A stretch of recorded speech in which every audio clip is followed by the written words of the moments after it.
जय भगवान विष्णु की जय। माता लक्ष्मी की सदा आप पर कृपा बनी रहे तथा आपका घर धन धान्य से भरा रहे। आइए जानते हैं कार्तिक मास महात्म्य कथा अध्याय 9 के बारे में क्या कहते हैं श्री नारद जी। राजा पृथु ने कहा, हे मुनि श्रेष्ठ नारद जी, आपने कार्तिक माह के व्रत में जो तुलसी की जड़ में भगवान विष्णु का निवास बताकर उस स्थान की मिट्टी की पूजा करना बतलाया है, अतः मैं श्री तुलसी जी के महात्म्य को सुनना चाहता हूँ। तुलसी जी कहाँ और किस प्रकार उत्पन्न हुई, यह बताने की कृपा करें। नारद जी बोले, राजन, अब आप तुलसी जी की महत्ता तथा उनके जन्म का प्राचीन इतिहास ध्यान पूर्वक सुनिए। एक बार देवगुरु बृहस्पति और देवराज इंद्र भगवान शंकर का दर्शन करने कैलाश पर्वत की ओर चले। तब भगवान शंकर ने अपने भक्तों की परीक्षा लेने के लिए जटाधारी दिगंबर का रूप धारण कर उन दोनों के मार्ग में अवरोध उत्पन्न किया।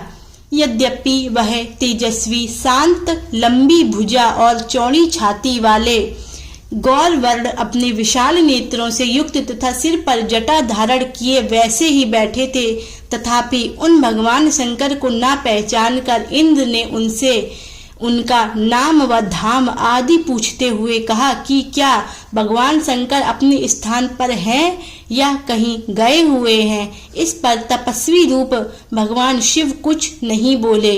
इंद्र को अपने त्रिलोकीनाथ होने का गर्व था। उसी अहंकार के प्रभाव से वह चुप किस प्रकार रह सकता था। उसने क्रोधित होते हुए उस तपस्वी को घुसड़ कर कहा, अरे मैंने तुमसे कुछ पूछा है और तू उसका उत्तर भी नहीं देता। मैं अभी तुझ पर वज्र का प्रहार करता हूँ, फिर देखता हूँ कि कौन तुझ दुर्गति की प्रतीक्षा करता है। इस प्रकार कहकर जैसे ही इंद्र ने उस जटाधारी दिगंबर को मारने के लिए हाथ में वज्र लिया, वैसे ही भगवान शिव ने वज्र सहित इंद्र का हाथ स्तंभित कर दिया और विकराल नेत्र कर उसे देखा। उस समय ऐसा प्रतीत हो रहा था कि वह दिगंबर प्रज्वलित हो उठा है और अपने तेज से जला देगा। भुजाएं स्तंभित होने के कारण इंद्र दुखित होने के साथ साथ अत्यंत कुपित भी हो गया, परंतु उस जटाधारी दिगंबर को प्रज्वलित देखकर बृहस्पति जी ने उन्हें भगवान शंकर जानकर प्रणाम किया और दंडवत होकर उनकी स्तुति करने लगे। बृहस्पति भगवान शंकर से कहने लगे, हे दीनानाथ, हे महादेव, आप अपने क्रोध को शांत कर लीजिए और इंद्र के इस अपराध को क्षमा कीजिए। बृहस्पति के यह वचन सुनकर भगवान शंकर ने गंभीर वाणी में कहा, मैं अपने नेत्रों से निकाले हुए क्रोध को किस प्रकार रोकूं। तब बृहस्पति ने कहा, भगवान, आप अपना भक्त वत्सल नामक सार्थक करते हुए अपने भक्तों पर दया कीजिए। आप अपने इस तेज को अत्यंत स्थापित कीजिए और इंद्र का उद्धार कीजिए। तब भगवान शंकर ने गुरु बृहस्पति से बोले, मैं तुम्हारी स्तुति से अत्यंत प्रसन्न हूँ।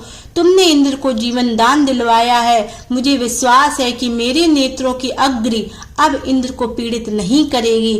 बृहस्पति ने इस प्रकार कहकर भगवान शिव ने अपने मस्तक से निकाले हुए अग्निमय तेज को अपने हाथों में ले लिया और फिर उसे क्षीर सागर में डाल दिया। तत्पश्चात भगवान शंकर अंतर्ध्यान हो गए। इस प्रकार जिसको जो जानने की कामना थी उसे जानकर इंद्र तथा बृहस्पति अपने अपने स्थान को चले गए। जय भगवान शंकर की जय। माता लक्ष्मी, जय भगवान।